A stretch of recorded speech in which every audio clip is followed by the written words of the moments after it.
The mountain environment is worlds apart from that of the plains.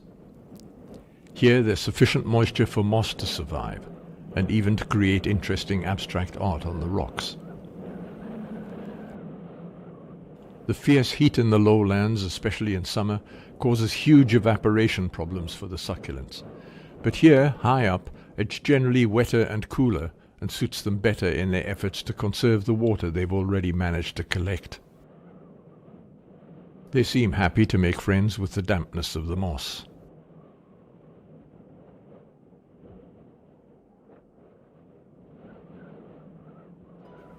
There's a lot that we, as humans, can learn from the succulents. They've mastered the art of economy, especially with regard to collecting and saving water. They've learned how to endure adverse conditions, and as far as we know, stoically suffer in silence without making a fuss about it. They take advantage of whatever nature provides for them.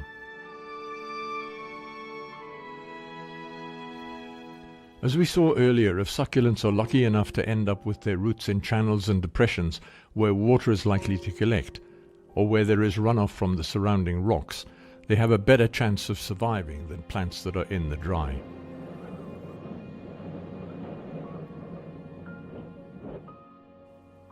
And by learning to live side by side with their neighbors, they often benefit by getting greater protection from the sun and the wind, and perhaps being less vulnerable to predators than when they're on their own.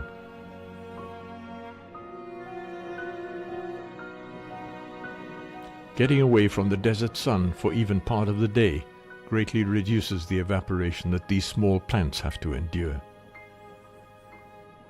In the end, the downside of being a plant is that you're rooted to the spot where you were born. If you're out in the sun, the best you can hope for is that some of your seeds will be carried by the wind to a place, perhaps more in the shade, where they can cope more easily with the extremes of the desert environment. But plants that are out in the open have to try and provide some kind of protection for themselves.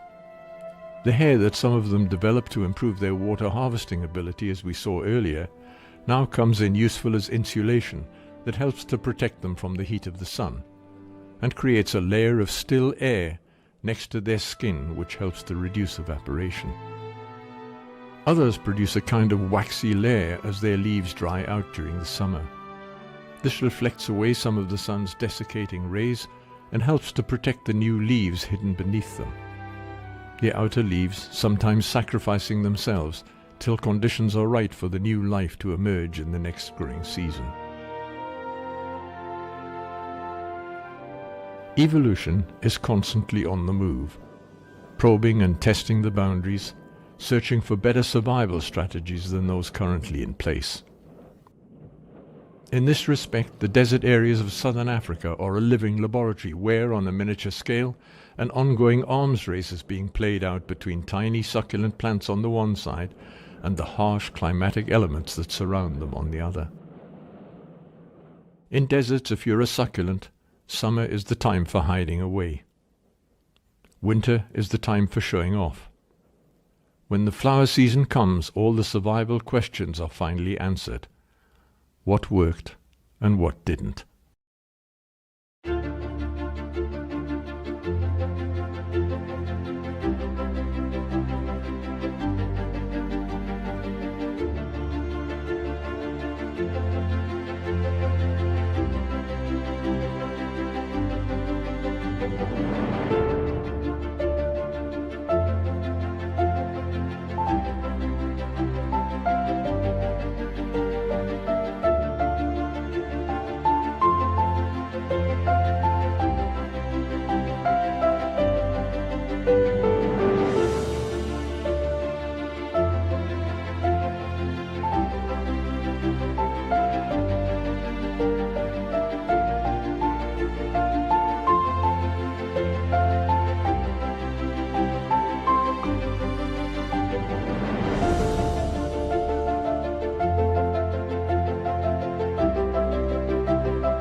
The struggle for survival is never-ending, and the stakes are high.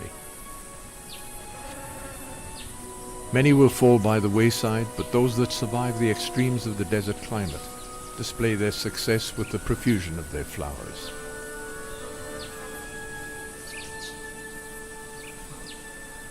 The buzz and hum of the insects that come to pollinate them is the promise that the survivors among the succulents will carry on for another year, to perpetuate their species and to celebrate once more the survival of the fattest.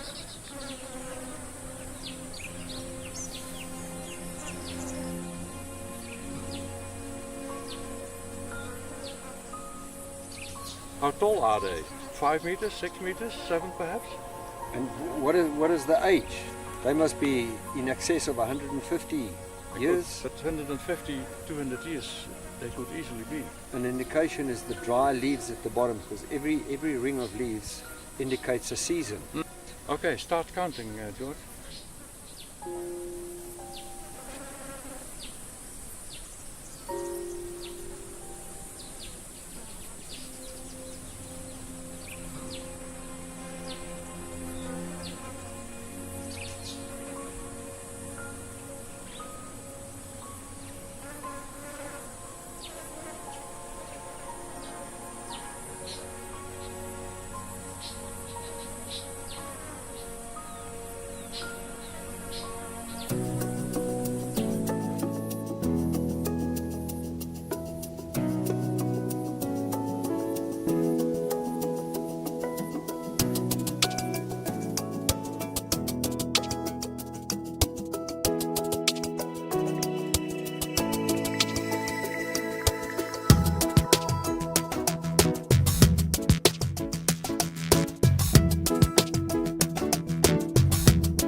Oh, by the way, for those succulent lovers among you who might be wondering why there are no cactuses in this film, the answer is very simple.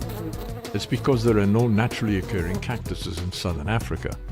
In fact, several cactus species are viewed as alien invaders and are banned here. But the honeybees don't know that. And on the few days that the cactus flowers are open, they become an important part of the bees' nectar and pollen flow.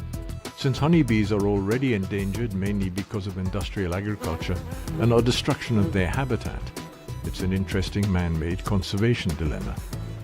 These bees appear to have just discovered that, like the humans who have a love affair with cactus for other reasons, San Pedro for instance, they're also breaking the law. Like the bees, the producer also heads off.